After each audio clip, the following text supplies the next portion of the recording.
시간에는 함께 요한복음 21장 3절부터 13절까지 말씀을 함께 듣도록 하겠습니다. 요한복음 21장 3절부터 13절까지 제가 먼저 읽고 성도님들이 읽고 이렇게 교독해서 읽도록 하겠습니다. 시몬 베드로가 나는 물고기 잡으러 가노라 하니 그들이 우리도 함께 가겠다 하고 나가서 배에 올랐으나 그날 밤에 아무것도 잡지 못하였더니 날이 새어갈 때 예수께서 바닷가에 서셨으나 제자들이 예수이신 줄 알지 못하는지라. 예수께서 이르시되 얘들아 너희에게 고기가 있느냐 대답하되 없나이다. 이르시되 그물을 배 오른편에 던지라 그리하면 잡으리라 하시니 이에 던졌더니 물고기가 많아 그물을 둘 수 없더라. 예수께서 사랑하시는 그 제자가 베드로에게 이르되 주님이시라 하니 시몬 베드로가 벗고 있다가 주님이라 하는 말을 듣고 겉옷을 두른 후에 바다로 뛰어내리더라. 다른 제자들은 육지에서 거리가 불과 한 50칸쯤 되므로 작은 배를 타고 물고기 든 그물을 끌고 와서 육지에 올라보니 숯불이 있는데 그 위에 생선이 놓였고 떡도 있더라. 예수께서 이르시되 지금 잡은 생선을 좀 가져오라 하시니 시몬 베드로가 올라가서 그물을 육지에 끌어올리니 가득히 찬 큰 물고기가 153마리라. 이같이 많으나 그물이 찢어지지 아니하였더라. 예수께서 이르시되 와서 조반을 먹으라 하시니 제자들이 주님이신 줄 알고 당신이 누구냐 감히 묻는 자가 없더라. 함께 읽겠습니다. 예수께서 가셔서 떡을 가져다가 그들에게 주시고 생선도 그와 같이 하시니라. 아멘. 성경 속에는 하나님의 부르심을 받은 인물들이 참 많이 등장합니다. 아브라함, 모세, 다윗, 이사야, 다니엘 등 그 시대에 하나님의 부르심을 받아 훈련받고 그분의 뜻대로 쓰임받아 이스라엘에게 하나님의 뜻을 전달하는 귀한 소명자로 쓰임을 받았지요. 종종 성경을 읽다 보면 어떻게 이런 신앙을 가지고 살아갈 수 있을까 하며 우러러보곤 합니다. 만군의 여호와의 이름으로 나아갔던 다윗과 골리앗의 이야기, 80세에 늙은 몸을 이끌고 이스라엘을 애굽에서 탈출시킨 모세의 출애굽과 광야 생활 이야기, 이사야가 환상 중에 주님의 보좌 앞에서 죄 사함을 받고 주님 제가 여기 있나이다 나를 보내소서 하는 이사야의 소명에 대한 이야기 등과 같은 이야기들을 보다 보면 나도 이러한 신앙 고백을 하고 싶다. 요셉, 다니엘과 같은 세상의 중요한 일에 귀히 쓰임받는 하나님의 부르심을 받은 인물이 되고 싶어 합니다. 저도 그러한 인물들과 같이 신앙 때문에 목숨 거는 그러한 성도, 그러한 신앙인이 되고 싶습니다. 어렸을 적에 친구들이 다윗이 최고라고 계속 이야기를 했습니다. 그러나 저는 다윗도 좋지만 요나가 너무 좋았습니다. 그러나 요나에 대해서 잘 알지는 못했던 것 같습니다. 어렸을 적 저는 성경에 있는 인물들이 다윗이나 요셉처럼 항상 잘 순종하고 신실하게 잘 살았겠지 하는 생각으로 보곤 했었습니다. 그래서 요나도 대단히 신앙이 좋은 하나님 말에 불평 불만 없이 순종한 인물이라고 생각했었지요. 요나의 대단한 능력들은 그러한 순종에서 나왔겠거니 하고 생각을 했었습니다. 그러나 마냥 동화책에 나오는 우리 편은 선하고 남의 편은 악한 하나님은 그러한 그린 듯이 완벽한 사람만 사용한다라고 생각했던 것 같은데요. 그러나 더 자세히 성경 인물들을 살펴보다 보면 그들에게 흔히 말하는 인간미가 보이는 순간들이 많이 있었던 것 같습니다. 그들은 우리와 같은 죄인이었습니다. 그래서 성경은 그 소명자들이 죄에 무너지는 모습들을 참 많이 보여주고 있습니다. 제가 좋아했던 요나는 1장부터 하나님의 말씀을 거역하고 다시스로 도망을 했죠. 다시스로 도망하려다가 하나님에게 붙잡혀서 물고기 뱃속에서 3일을 지내다가 은혜로 그 니느웨에 도착하게 됩니다. 니느웨 성을 도는데 3일 이상 걸리는 곳에서 하루밖에 외치지 않죠. 또 골리앗을 쓰러뜨렸던 대단한 소명자였던 다윗도 밧세바에 의해서 죄를 짓고 그리고 그 충직한 부하였던 밧세바의 남편이었던 우리아를 전장에서 보내 죽이게 하지 않았습니까? 아브라함도 여러 부족한 점들이 많이 보입니다. 성경 속 인물들은 소명을 받은 대단한 신앙의 인물들이긴 하지만 상상 속에 있는 완벽하고 흠없는 인물들은 아니었습니다.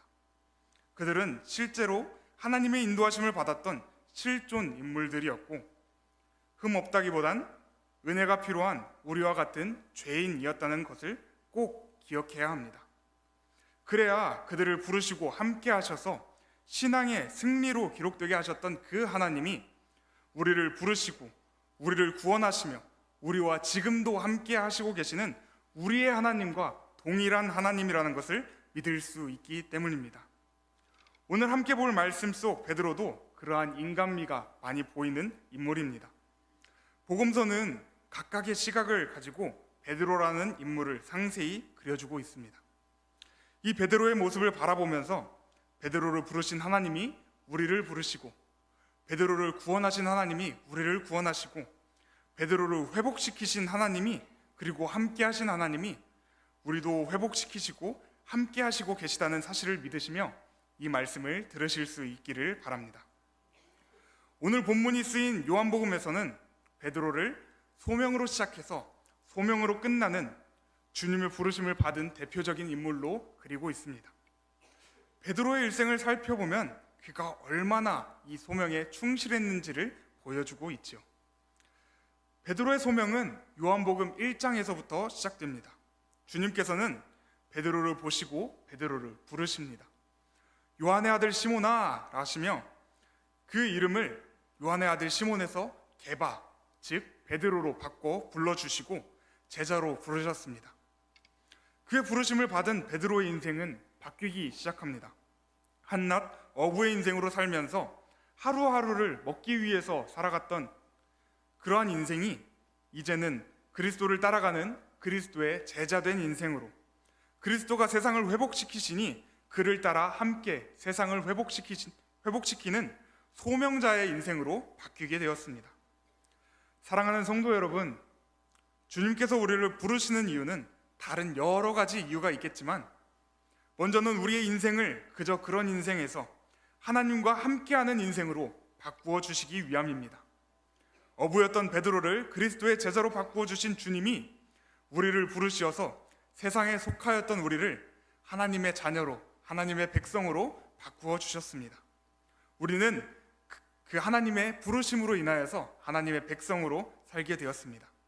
이 소명을 기쁘게 받아들이시며 베드로와 같이 주님을 따라 살아가는 우리 대길교회 모든 성도님들 되기를 소망합니다. 소명자의 인생으로 변한 베드로는 예수님을 따라다니며 매일 예수님과 동행하는 그러한 삶을 살아갔습니다. 매일 주님과 동행하며 주님이 어떠한 분인지를 알게 되고 주님께서 이끄시는 그 길로 따라가면서 믿음이 무엇인지 배워갔습니다. 한 번은 제자들끼리 예수님을 놓고 배를 타고 가게 됐던 그런 적이 있습니다. 오병이어의 기적을 예수님께서 베푸시고 그 이후에 무리들이 너무 몰려드시자 예수님은 제자들만 배를 타고 가버나움으로 가게 만드십니다. 그리고 예수님은 따로 이제 산 위로 올라가셨습니다. 그런데 하필 예수님이 없는 그때에 풍랑이 일고 파도가 치기 시작합니다. 아마도 제자들은 극심한 두려움에 떨었을 것 같습니다. 그러한 상황에 저 멀리 사람의 형체가 보이기 시작합니다. 바다 위에 그러한 사람의 형체가 보이자 귀신이라며 소스라치게 놀라고 그러한 두려움 가운데 제자들은 있었습니다. 그러나 그분은 주님이셨고 그분은 제자들이 두려워하는 그 가운데에서 말씀으로 그들의 심정을 구원해 주셨습니다. 제자들과 베드로는 이러한 고난과 힘듦 안에서 예수님을 발견함으로 믿음이 계속해서 훈련되었습니다. 그러나 베드로는 다른 제자들과 다르게 한 발자국 더 나아갑니다. 주님을 신뢰함으로 그는 바다 위를 걸었습니다. 이러한 믿음을 가지고 있었던 게 베드로였습니다. 소명자로서 훈련되어서 믿음을 가진 베드로는 그러한 기적을 맛보았던 것이죠. 더 나아가서 베드로는 주님이 누구신지 분명히 알고 그 신실한 믿음으로 주님에 대해서 이렇게 고백했습니다. 마태복음 16장 16절 말씀입니다. 시몬 베드로가 대답하여 이르되 주는 그리스도시요 살아계신 하나님의 아들이시니이다. 아멘. 이 베드로의 고백을 들은 주님은 이를 알게 하신 이는 세상이 아니요 혈육이 아니요 하늘에 계신 내 아버지시니라 라며 베드로가 세상에 속한 세상의 사람이 아닌 하나님에게 속한 소명자라는 것을 분명하게 말해줍니다. 이렇듯 베드로는 주님의 부르심을 받아 하나님께 속한 자가 되었습니다. 그리고 주님과 동행하며 그 믿음을 훈련받아 하나님의 일을 하는 신실한 믿음의 사람으로 계속해서 나아갔습니다. 그런데 오늘 본문을 살펴보면요, 베드로가 주님을 만나기 전에 직업이었던 어부의 삶으로 돌아가 있는 모습을 보게 됩니다. 오늘 본문 3절 상반절의 말씀입니다. 시몬 베드로가 나는 물고기를 잡으러 가노라 하니, 베드로는 예수님을 만나기 전에 하던 일, 물고기를 잡던 그 일로 돌아가기 위하여서 디베랴 호수로 가게 됩니다. 왜 베드로는 이전으로 돌아가려고 하고 있는 것일까요? 예수님이 죽으시고 그 부활하셨다는 그 소식을 듣지 못했던 걸까요? 그렇지 않습니다. 14절에 보면 이것은 예수께서 죽은 자 가운데서 살아나신 후에 세 번째로 제자들에게 나타나신 것이라 라고 제자들에게 세 번째 나타난 사건이라 말하고 있습니다. 제자들은 베드로는 분명하게 예수께서 부활하셨다는 그 사실을 알고 있었습니다. 그러나 그 베드로는 그 부활하신 소식을 들었음에도 그에 합당한 반응으로 나오지 않습니다.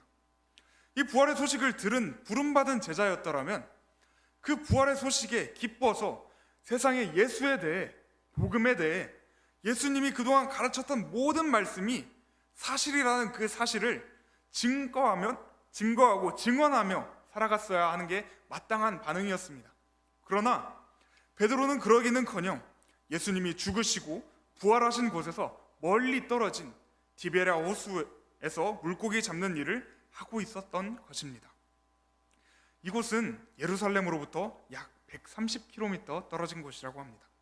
걸어서 약 10일 정도를 걸어가야 하는 곳입니다. 그러면 베드로가 이 예수님을 떠난 까닭이 예수님을 사랑하는 마음이 식어서 그럴까요? 이제는 부활하셨으니 이젠 이 일은 다 끝났어. 이제 예수님과 나는 상관없는 사람이야. 이제 다 끝났으니 나는 원래의 삶으로 돌아갈 거야 하는 마음으로 베드로가 어부의 일로 돌아갔던 것일까요? 그것도 맞지 않는 것 같습니다. 베드로가 물고기를 잡으러 갔다가 예수께서 사랑하시는 제자가 주님이시라 라고 말하는 그 소리를 듣자 베드로는 헐레벌떡 바다에 뛰어들어 주님께 나아갑니다. 본문 말씀 7절의 말씀입니다. 함께 읽어볼까요? 시작. 예수께서 사랑하시는 그 제자가 베드로에게 이르되 주님이시라 하니 시몬 베드로가 벗고 있다가 주님이라 하는 말을 듣고 바다로 뛰어내리더라. 아멘. 예수님께 마음이 없었다면 과연 이런 반응을 보일 수 있었을까요? 예수님을 향한 사랑의 마음이 없었다면 아마 베드로는 이런 반응을 보이지 않았을 겁니다. 바다에 뛰어들기는커녕 모른 채 숨어 있거나 아니면은 그 일들을 다 마친 후에 천천히 배를 타고 예수님께 당도했겠지요. 그러나 베드로는 그 모습을 바라보면 예수님을 조금이라도 더 빨리 만나고 싶어서 예수님 그 바다로 뛰어들어 예수님께로 가는 그러한 예수님을 너무나도 사랑하는 모습을 보여주고 있습니다. 결코 그 사랑을 잃어버린 게 아니라는 말입니다. 그렇다면 베드로는 분명히 의도를 가지고 예수님과 멀리 떨어진 곳으로 온 게 분명합니다. 왜 그랬을까요? 왜 예수님의 부름을 받아 소명자로서 믿음을 가지고 정말로 주님의 그 일들을 했던 베드로가 왜 주님을 멀리 피해 달아났던 것일까요? 아마도 그 베드로에게는 죄책감이 있었던 것 같습니다. 베드로는 예수님이 잡히시기 전에 네가 나를 부인할 거야 라는 말에 아니요, 주님, 저는 절대로 주님을 부인하지 않습니다. 저는 주님을 끝까지 따라갈 겁니다. 제 목숨을 버려서라도 주님을 따라갈 겁니다 하고 정말로 애절한 고백을 했던 그 베드로였습니다. 요한복음 13장 37절의 말씀입니다. 베드로가 이르되 주여, 내가 지금은 어찌하여 따라갈 수 없나이까? 주를 위하여 내 목숨을 버리겠나이다. 이러한 맹세를 했던 베드로, 거기다 주님께서 잡혀가실 때는 그 주님을 잡아가지 못하게 칼을 먼저 빼들어 그 말고의 귀를 베었던 그 베드로, 그리고 그 주님이 잡혀가시자 다른 제자들은 다 도망갔는데 숨어서라도 주님 곁에 있으려고 그 대제사장의 뜰에 숨어서 들어갔던 그 베드로였는데, 그러나 그 베드로는 예수님이 잡혀가시자 대제사장 집 뜰에서 예수님이 말씀하신 그 말씀대로 3번 주님을 부인하고 맙니다. 게다가 3번째, 나는 예수님을 알지 못한다 라고 이야기를 했을 때 하필이면 그때 닭이 3번 웁니다. 닭이 3번 운 게 그냥 거기서 끝났다면 아마 그래도 좀 괜찮지 않았을까 싶습니다. 그런데 하필이면 딱 그 3번째, 나는 주님을 모른다 이야기를 했을 때 주님이 자신을 보고 맙니다. 누가복음 22장 61절부터 62절의 말씀입니다. 주께서 돌이켜 베드로를 보시니 베드로가 주의 말씀 곧 오늘 닭 울기 전에 내가 3번 나를 부인하리라 하심이 생각나서 밖에 나가서 심히 통곡하니라. 베드로는 부활하신 주님을 뵙고 너무나도 기뻤겠지만 또 한편으로는 죄책감이 몰려들었을 겁니다. 내가 주님을 뵐 면목이 있을까? 내가 그렇게 주님을 사랑한다 고백하고, 내가 주님을 정말로 주님의 부르심을 받아 주님을 위해서 살겠다고, 주님을 위해서 목숨까지도 버리겠다고 고백했는데 주님 앞에서, 그것도 주님이 들으시는 앞에서 내가 주님을 모른다고 고백했던 그 죄책감, 그러한 것들을 생각하면서 내가 그때 주님과 함께 죽었어야 했는데, 내가 주님을 정말로 부인하지 말고 주님을 그 자리에서 고백했어야 하는데, 그러한 생각들이 계속해서 그 베드로를 옥죄고 있었지 않았을까요? 그러한 죄책감이 들자 부활하신 주님을 보고 너무나도 기뻐했지만 베드로는 그 죄책감에 주님과 함께 있을 수 없어 디베랴 호수로 가서 자기가 주님을 만나기 전에 했던 업으로 돌아갔던 것 같습니다. 죄가 이렇습니다. 죄는 우리를 하나님과 멀어지게 만듭니다. 소명조차 잊어버리고 하나님을 찾지 못하도록 부끄럽게 만듭니다. 창세기 3장에서 아담과 하와가 처음 죄를 범했을 때 했던 행동들을 기억하십니까? 아담과 하와가 처음 죄를 범했을 때 그들이 가장 먼저 했던 행동은 부끄러워서, 그리고 또 두려워서 하나님의 시선을 피해 숨었던 것이었습니다. 창세기 3장 10절 말씀입니다. 이르되 내가 동산에서 하나님의 소리를 듣고 내가 벗었으므로 두려워하여 숨었나이다. 죄는 우리를 주님과 멀어지게 만듭니다. 주님 앞에 서기를 부끄럽게 만듭니다. 그리고 두려워하여 주님을 피하도록 만듭니다. 어떤 한 목사님이 제게 이렇게 말씀하시더라고요. 우리는 뻔뻔해야 한다고. 죄가 있어도 괜찮다 이런 말이 아니라요, 죄가 있기에 그 죄의 습성대로, 죄의 속성대로 우리가 죄에 무너지는 것이 아니라 우리에게는 죄가 있다는 것을 인정하고 그 죄가 있기에 하나님께 더욱더 가까이 나아가서 하나님 아버지, 제가 죄를 범했습니다.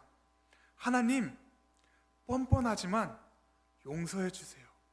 양심 없지만 용서해 주세요 라고 하나님께 나아가 용서를 구하고 그 죄 가운데 살지 말고 하나님 앞에서 살아가야 한다라는 것이지요. 다윗도 자신의 죄를 깨닫고 하나님 앞에 엎드렸을 때 이렇게 고백하지 않았습니까? 내가 용서받지 못할 죄인인 걸 알지만 하나님이여 주의 인자를 따라 내게 은혜를 베푸시며 주의 많은 긍휼을 따라 내 죄악을 지워주소서라고 고백했습니다. 시편 51편 17절에서는 이렇게까지 하나님께 용서를 구합니다. 함께 한 목소리로 읽도록 하겠습니다. 시작. 하나님께서 구하시는 제사는 상한 심령이라. 하나님이여, 상하고 통회하는 마음을 주께서 멸시하지 아니하시리이다. 아멘. 여기서 상한 심령은 원어로 보면 박살난 심령, 무너져 내려서 우리 힘으로는 결코 고치지 못하는 심령이라는 뜻입니다.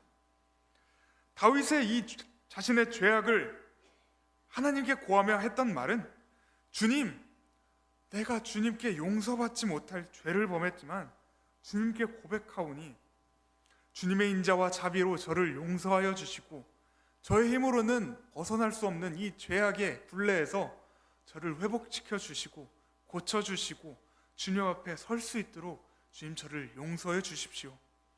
저는 주님 앞에 설 수 없는 그러한 죄인이지만 양심 없게 이 고백을 합니다. 주님, 저를 고쳐 주십시오 라고 다윗은 고백하고 있는 것입니다. 죄는 우리를 하나님과 멀어지게 만들지만 하나님은 예수 그리스도로 말미암아 소명자들의 회개에 언제든지 응답해 주시고 고쳐 주실 준비를 하고 계십니다. 그러니 뻔뻔하게 우리는 하나님께 나아가 하나님께 용서를 구할 수 있는 우리가 되길 소망합니다.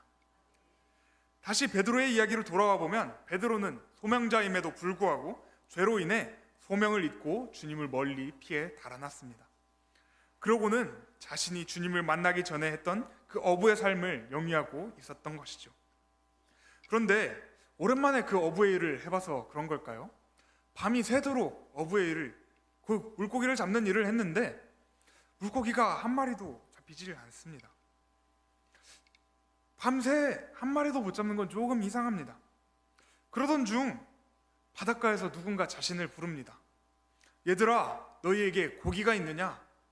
아니요, 없습니다. 이상하게도 고기가 안 잡힙니다. 그러면 그물을 배 오른편에 던지라. 아마 그 소리를 들었을 때 마음 한편에는 이런 마음도 들었을 겁니다. 에이, 배 오른편에 던진다고 뭐 물고기가 잡히겠어? 내가 하루 종일 물고기를 잡아봤는데 한 마리도 안 잡히는 거 보면 오늘은 날이 아닌가 봐, 이제 이 호수에 물고기가 남아있지 않는가 봐 하고 그 말을 무시할 수도 있었습니다. 그러나 그 베드로와 제자들은 그 말에 순응해서 그 배 오른편에 그물을 던집니다. 그러자 정말로 대단한 일이 일어났습니다. 그물을 들 수 없을 정도로 많은 양의 물고기가 잡히게 된 것입니다. 그런데 이 사건은 어디서 많이 본 사건과 닮아 있습니다. 예수님께서 베드로를 처음 만나셨을 때, 처음 제자로 부르셨을 때, 그때 했던 그 예수님의 말과 예수님이 했던 그 사건과 너무나도 유사합니다.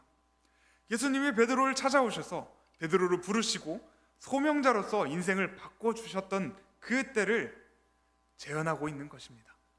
죄로 인해 소명을 잃어버리고 숨어버린 베드로를 직접 찾아오셔서 그때를 떠올릴 수 있도록 그 베드로에게 그 일들을 재현해주고 계신 것인 것이죠. 그런 일을 겪은 베드로는 바닷가에 계시는 분이 사랑하는 예수님이라는 것을 알게 되고 바다로 뛰어들어 곧바로 예수님 곁으로 오게 됩니다. 주님은 베드로와 또 사랑하는 제자들을 불러놓고 떡과 물고기로 식사를 준비해 그들을 먹이셨습니다. 그 자리에 둘러앉아 함께 먹으면서 아마 제자들과 그 베드로는 많이 생각을 하게 되었을 겁니다. 특히 베드로는 너무나도 많은 생각이 있었을 것 같습니다. 아마 베드로는 이 식사를 하면서 두 가지가 기억났으리라 저는 생각합니다. 첫 번째는 물고기와 떡을 보며 오병이어 사건을 기억하지 않았을까요? 앞서 말씀드렸듯이 오병이어 사건이 있은 후에 예수님은 베드로와 제자들만 그 가버나움으로 갈 수 있는 배에 타 보내셨습니다. 거기서 베드로는 물 위를 걸으시는 예수님을 믿음으로 자신도 물 위를 걷는 그러한 기적을 경험했습니다. 주님께서는 자신을 부르셔서 자신이 믿음으로 나아가 나아가게 하시는 분이라는 것을 기억하며 주님 곁에 있으면 불가능이 없다는 것을 그 먹는 순간에 베드로는 아마 기억했을 것 같습니다. 그러나 두 번째로 떠올렸던 것은 주님과 함께했던 최후의 만찬이었을 겁니다. 그때 베드로가 주님께 무엇라 했습니까? 나는 어떠한 순간이 있어도 주님을 배신하지 않을 겁니다.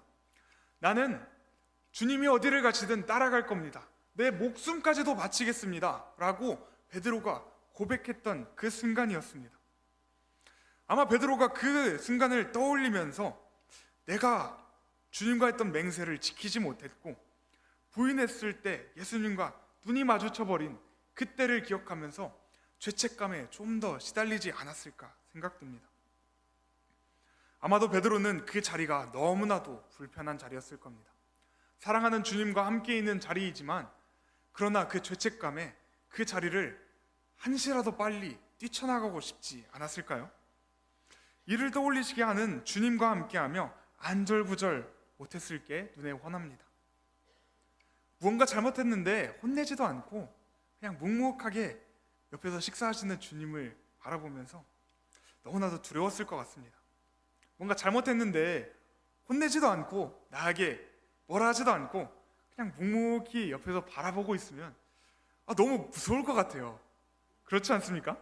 그냥 한번 크게 혼내시고 말지, 좀 뭐라고 한마디 해주시고 한번 된통 혼나고 용서받는 게 낫지. 그냥 그 불편한 자리에 같이 주님과 식사하고 있는 그 자리가 정말 가시방석이었을 것 같습니다. 그런데 하필이면 왜 주님은 그러한 베드로를 불편한 자리에 계속 앉게 하셨을까요? 그 불편한 자리를 그냥 빨리 혼내시고 끝내셨을 법도 한데 왜 그런 자리에 계속 앉게 하셨을까요? 아마도 주님은 베드로의 정체성을 다시 세워주기 위해 하셔서 그렇게 내버려 두셨던 것 같습니다. 베드로가 주님을 처음 만났을 때 했던 고백은 주님, 나는 죄인이로소이다, 나를 떠나소서였습니다.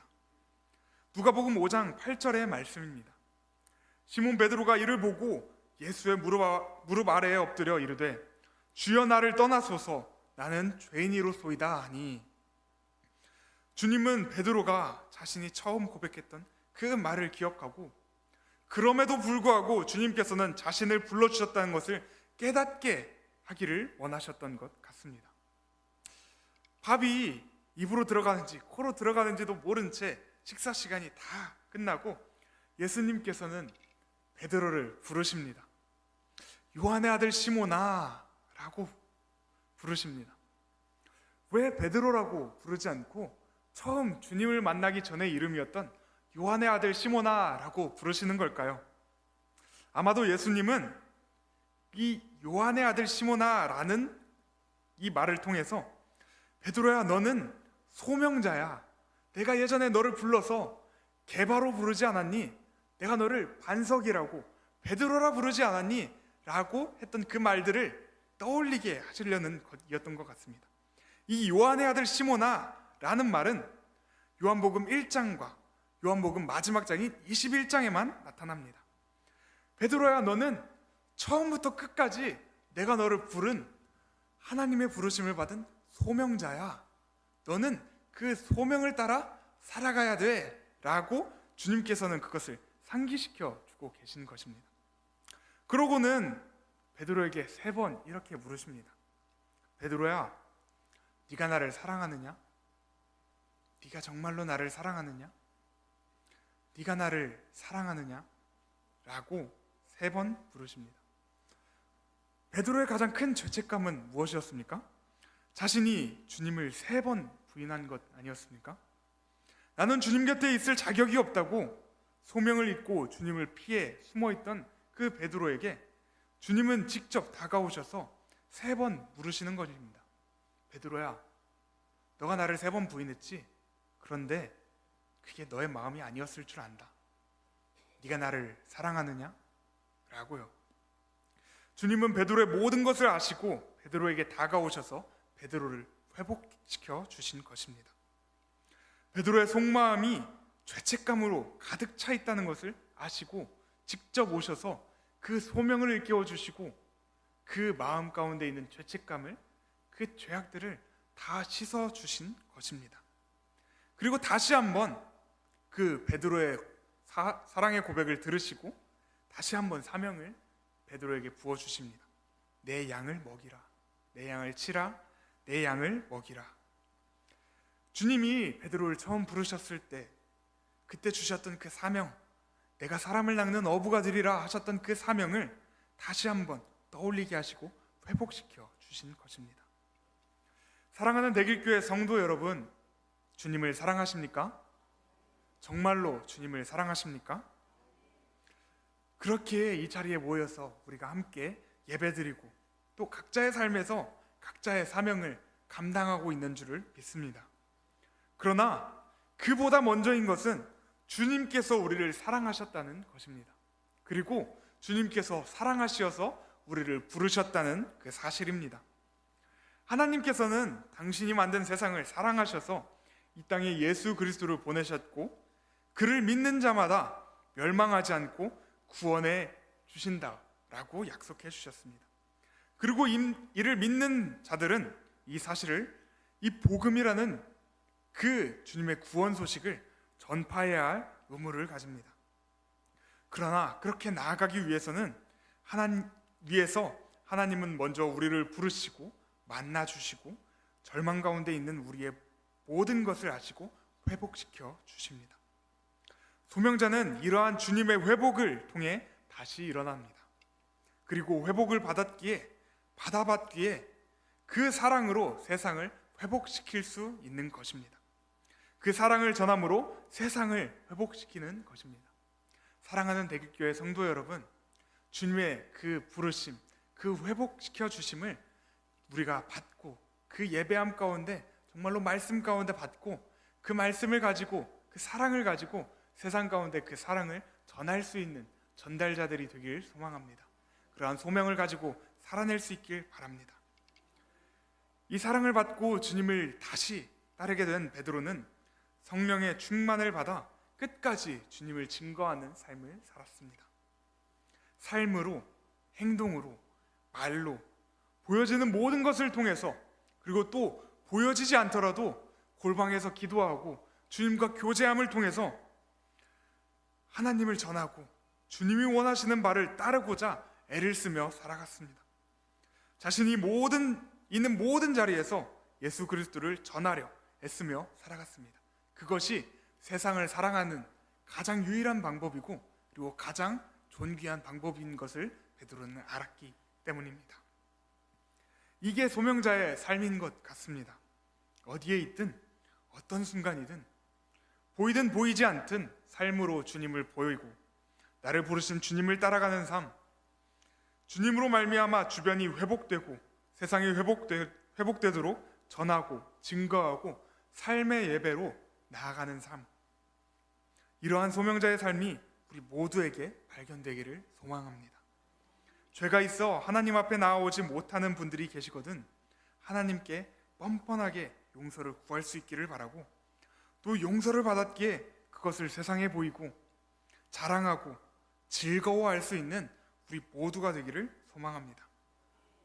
그로 말미암아 부름받은 소명자로서 예수의 빛을 세상에 전파하여 세상이 예수의 빛을 바라보고 그것으로 말미암아 회복되게 만드는 우리 이번 주간 뿐만 아니라 모든 삶의 순간이 되는 우리 대길교회 한 사람 한 사람 되기를 소망합니다. 함께 기도하겠습니다. 하나님 아버지 감사합니다. 하나님, 우리에게 말씀을 허락해 주시고 또 우리를 불러주셔서 하나님을 믿는 사람으로, 하나님을 예배하는 자로, 하나님의 교회로 살아갈 수 있게 해주셔서 감사합니다. 우리의 연약함을 주님께 고백합니다. 주님께서 돌보아 주시고 붙잡아 주셔서 그 모든 게 주님 앞에 상달되어 용서받을 수 있게 하여 주시고, 그 용서받고 받은 사랑을 기억하여서 하나님 세상에 그 주님의 용서의 사랑을, 주님의 그 보혈로 말미암아 회복되는 그 사랑을 아버지 세상에 전할 수 있는 그러한 빛의 사자들이 될 수 있도록 주여 붙잡아 주시옵소서. 베드로를 부르신 주님, 우리도 불러주시고 우리를 사랑하여 주시고 우리를 그 가운데 세상으로 보내시는 주님, 그 사랑을 가지고 세상에 나아가길 소망합니다. 한 주간 살아갈 동안 이 말씀을 기억하여서 소명자로서 우리도 회복되고 세상도 회복하는 주의 말씀을 전달하는 전달자로 살게 하여 주시고, 그 사랑을 전달할 수 있는 정말로 기쁜 삶의 예배자 우리 대길교회가 될 수 있도록 인도하여 주시옵소서. 감사합니다. 예수님의 이름으로 기도드립니다. 아멘.